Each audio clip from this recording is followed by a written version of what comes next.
in China will be a lot more expansionary in 2013. What impact will this have on the modest growth rebound that you're seeing now? I think it's very necessary. Without an expansion fiscal policy, we probably will see a continued deceleration of the economy.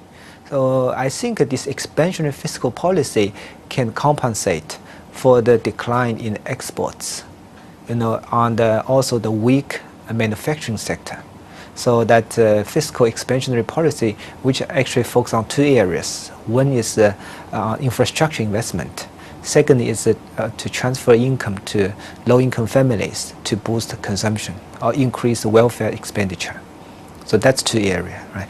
So that is needed to actually help the transition from an export-led growth model to a domestic demand-driven model. So that's why I think the fiscal policy needs to play a more active role. More eco data coming out on China. We will have trade and inflation out on Friday, and GDP is also coming out next week.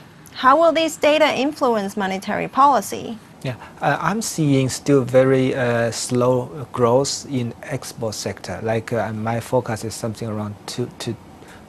I don't think it will exceed 5%. Given this positive export price, the real export, excluding the price effect, probably will be just zero. So I think that is a fact that China needs to cope with more challenging external environment, a weak external demand. So that's why I think not only this year we will see more accommodative fiscal policy, but also regarding monetary policy, I think it probably will be less tight than last year. So more RRR cuts, interest rate cuts, in what form will they I come? think interest rate cut is still unlikely because originally the deposit rates in Chinese deposit benchmark 1 year is only 3%.